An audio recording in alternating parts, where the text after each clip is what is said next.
ஸ்ரீவில்லிபுத்தூர் சுற்று வட்டாரத்தில் காலை முதல் விட்டு கனமழை பெய்து வருகிறது. இது தொடர்பான முழு விவரங்களை எமது செய்தியாளர் மணிகண்டன் வழங்க கேட்கலாம். மணிகண்டன், காலை முதல் தற்போது வரை எவ்வளவு சென்டிமீட்டர் மழை பதிவாகியுள்ளது? இது தொடர்பான விவரம்.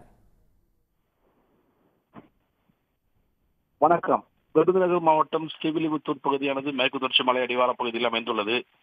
இங்கு வெயில் தாக்கம் அதிகமானாலும் சரி, மழையின் தாக்கம் அதிகமானாலும் சரி, சற்று பெருமளவு பாதிப்பு ஏற்படாதவாறு, பொதுமக்களுக்கு பாதிப்பு ஏற்படாதவாறு அமைந்திருக்கும்.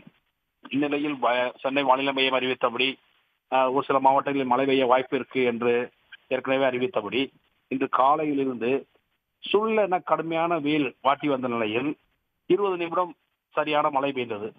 தொடர்ந்து 10 நிமிடம் வெயில். இவ்வாறாக கிளைமேட் மாறி அதாவது 10 நிமிடம் வெயில் அடிப்பதும் தொடர்ந்து 20 நிமிடம் கனமழை பெய்வதும் இந்த மாதிரியான மாறியான சூழ்நிலை ஏற்பட்டதால் பொதுமக்கள் பெருமளவு பாதிக்கப்பட்டனர். பாதிப்பு என்றால் என்ன மாதிரி பாதிப்பு என்றால், இந்த தெருவோரம் வியாபார கடைகள் வைத்திருப்போர் மற்றும் தினசரி வேலைக்கு செல்வோர், இந்த மாதிரி செல்வோர் பாதிக்கப்பட்டுள்ளனர்.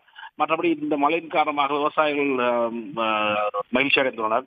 அருகில் உள்ள கண்மாய்கள் மற்றும் நீர்வரத்து சற்று அதிகரித்துள்ளது. இந்த குறிப்பிட்ட சொல்ல அளவிற்கு கனமழைங்கிறது தொடர்ந்து பெய்தால் மட்டுமே ஒரு குறிப்பிட்ட அளவுங்கிறது மழையை நிர்மாணிக்க முடியும்.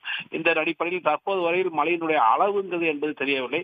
இந்த மாலை நேரத்தில் அந்த அளவு வெளியிடப்படும் என்று வட்டாட்சியர் தெரிவித்துள்ளனர். உங்கள் விரிவான தகவல்களுக்கு நன்றி மணிகண்டன். உடனுக்குடன் செய்திகளை தெரிந்து கொள்ள சன் நியூஸ் பெல் ஐகானை கிளிக் பண்ணுங்க.